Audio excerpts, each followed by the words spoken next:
So we're back again. It's another UFC card.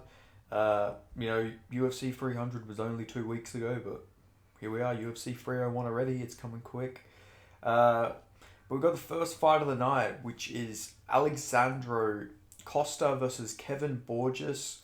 Borges is coming off that crazy war back and forth with Joshua Van, which was a really fun fight where Joshua Van sort of just like took over in the end. But Kevin Borges, he's a very fun fighter. He's a fun fighter to watch. I think he's he's Peruvian. Now, Peruvian fighters aren't really doing the best lately, but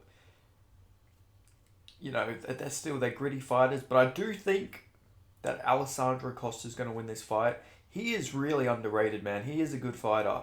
Uh, 13 and 4, but like absolutely fucking smokes Jimmy Flick like nothing, and then Jimmy Flick, goes in there and smokes Malcolm Gordon like nothing. Uh, that's a well-aged win in my opinion, and I just think Alexandra Costa is going to be too physical. He's a fucking strong man. He's powerful. Uh, he's got a good reach on him too. He's 5'4", but he's got a 67-inch reach. Like that is, he's got a really good ape index.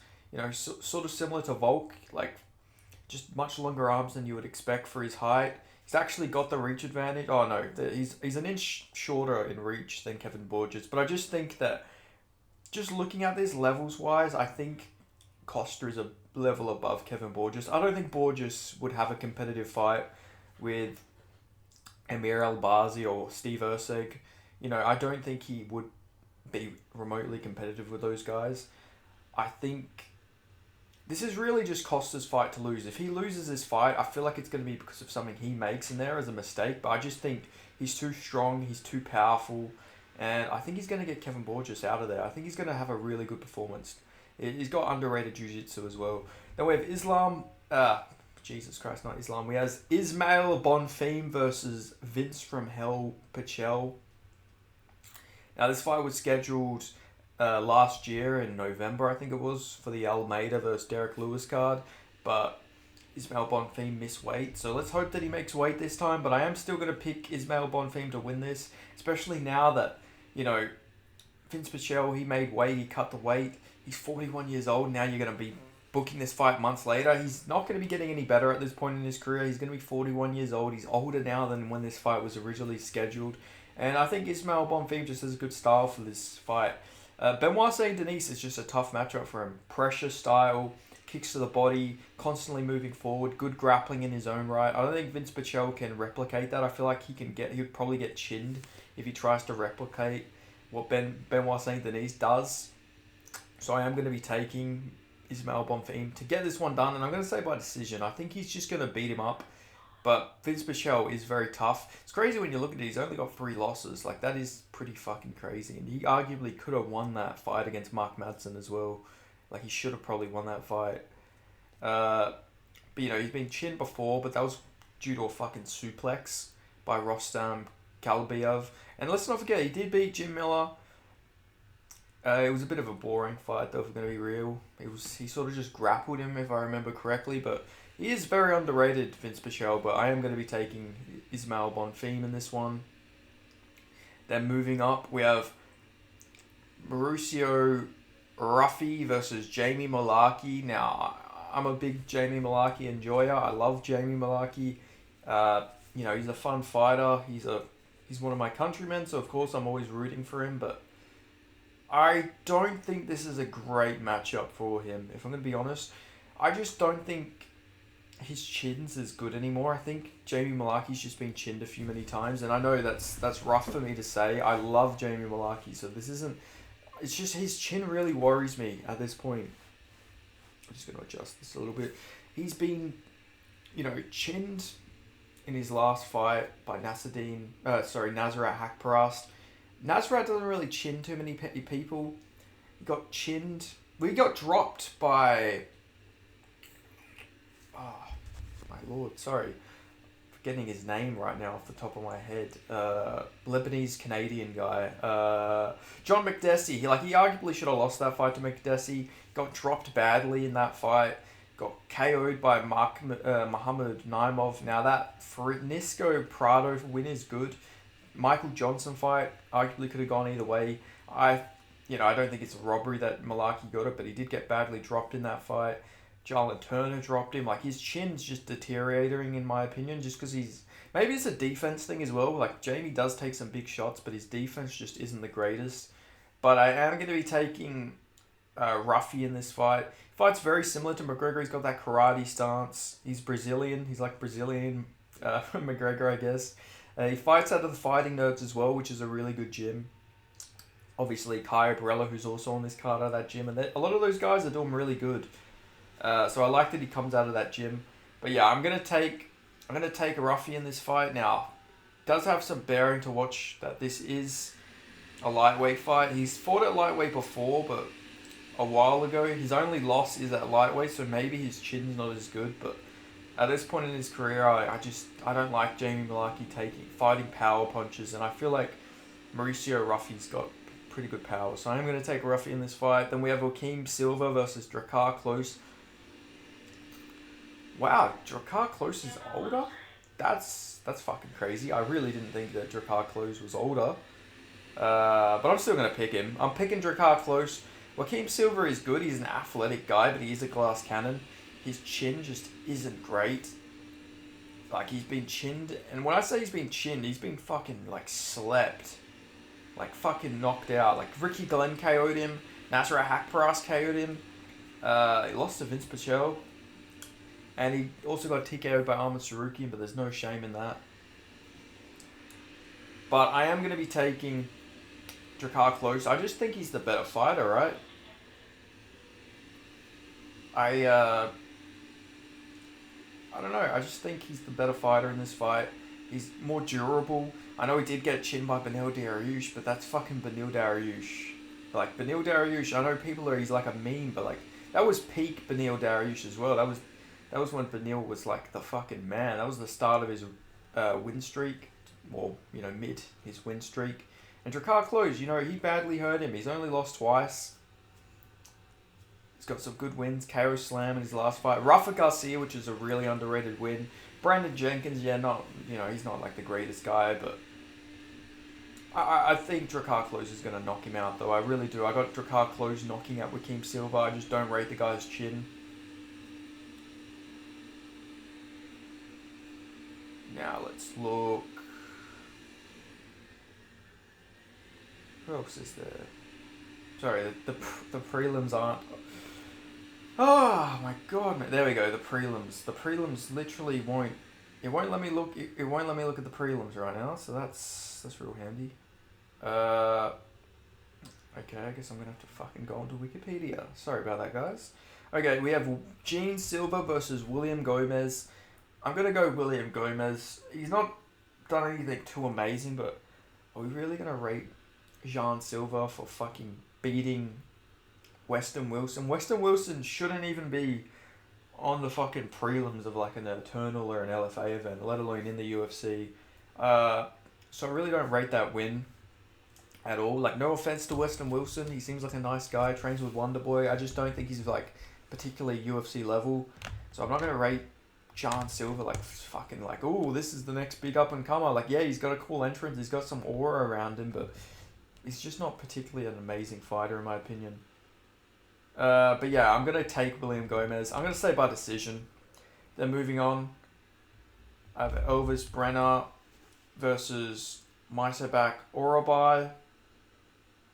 I'm going to take Maitabak Orobai to get this one done. I like Elvis Brenner. He's a really nice guy. He's a cool guy. But I just think Maitabak's going to take him down in this fight. I think he's going to get him on the ground, beat him up on the ground.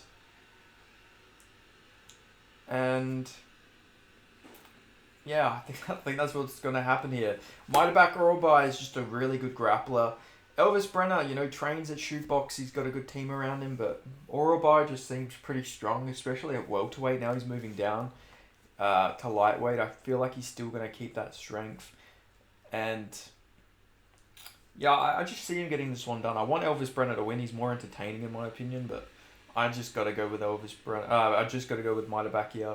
Then we have Carolina Kowalkiewicz versus Isman Lucinda. I'm going to go with Lucinda here. Then moving up, we have Jack Shaw versus Joe Anderson Brito. I'm taking Joe Anderson Brito. He's one of the most underrated guys in that featherweight division, in my opinion. He beat Diego Lopez.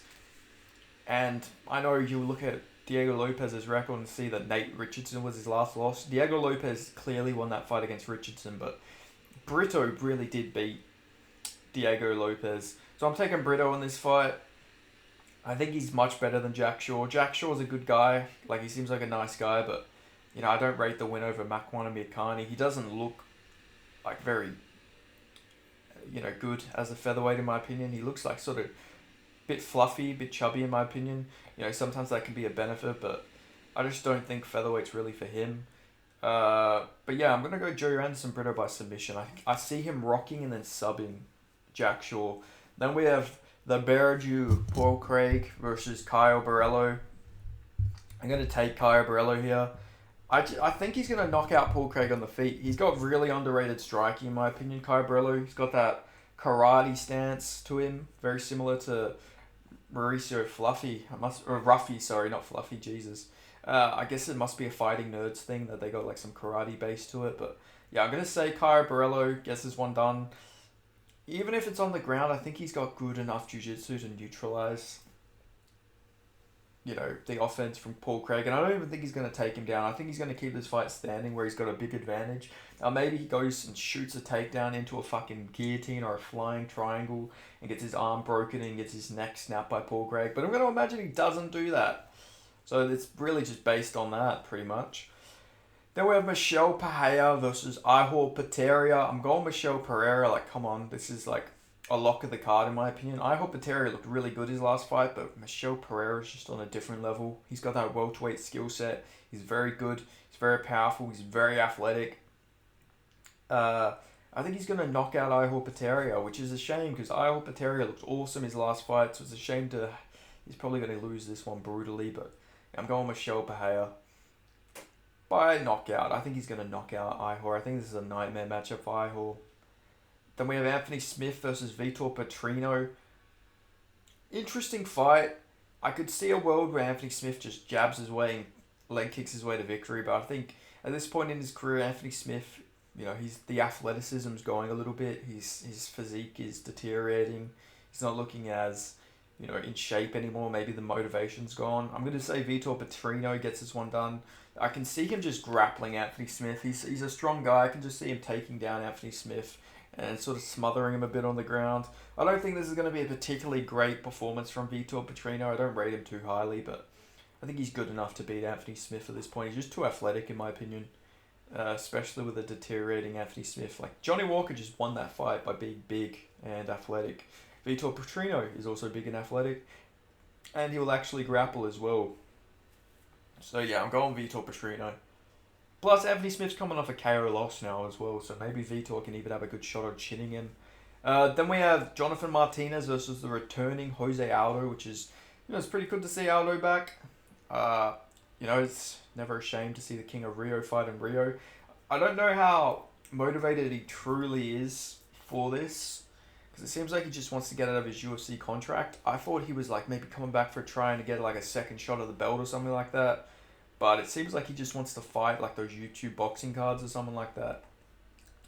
But regardless, I'm going to pick Jose Aldo. I think this is a good matchup for him. There's one thing that's never changed for Jose Aldo is his ability to neutralize the leg kicks. I think he's going to be able to neutralize the leg kicks of Jonathan Martinez. I think he can beat him up. Jonathan Martinez is a bit chinny as well, in my opinion. I think Jose Aldo at bantamweight's got some pretty crazy power to him as well. I can just see him dropping and hurting Martinez quite a lot, neutralizing the leg kicks. And if it's just a pure boxing match, I think Jose Aldo wins this all day. And I feel like this is going to turn into a boxing fight. So I'm going to take Jose Aldo to get this one done. But who knows? He could show up looking really old. It's a possibility, but I do just like him in this fight. Then we have the main event. For the UFC Flyweight Championship, we have Alejandro Pantoja versus Steve Astro Boy Erceg. I'm taking the boy from down under. I'm taking my fellow Perfian. I'm taking Steve Erceg. No bias here. I really do think this is a great matchup for Steve. He's taller.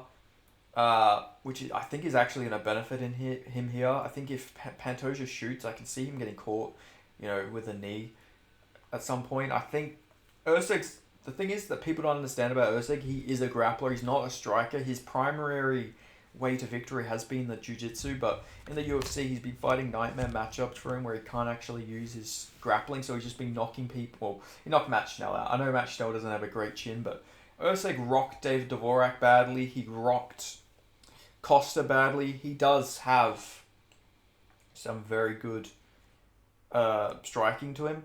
He's got very good striking. He's got very deceptive power. Every fight you'll see he hurts people. Even a lot of his sub victories have been from him rocking and hurting people.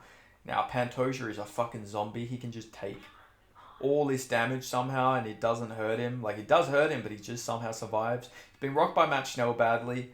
Has Pantoja. He's been dropped and beat up badly by Figueiredo and he's still never been finished. And I am going to take Usyk by decision, but I think Usyk is going to hurt him a lot in this fight. I think Pantoja's gonna come out hot. He's gonna come out crazy from big, powerful shots, and I'm not saying he's gonna come out looking attractive. He's gonna come out fucking crazy from big swinging, looping shots. He's gonna try and take down Usyk, and I think he's gonna gas like he always does. And I think Usyk, he's not gonna just like try and pressure Pantoja and fight Pantoja's game. I think he's gonna fight on the outside. I think he's gonna keep his range. I think he's gonna keep jabbing up, kicking up the legs. I think he's going to land a lot of good shots on Pantoja, and I think he's going to cut him open, keep hurting him. And I think Pantoja's going to gas and just get pieced apart in this fight. And I don't think Usyk's going to let him off the hook. So I am going to take Usyk by decision. I think he's going to have an amazing performance now. Maybe is there some optimism in there? Maybe. But I really do think this is a great matchup for Steve Usyk. But I don't know. Let me know your prediction in the comment section below, who you guys are picking. But yeah, these are all my picks for UFC 301. So yeah, make sure you leave your predictions in the comment section below. And I'll see you guys next time. Thank you. Peace.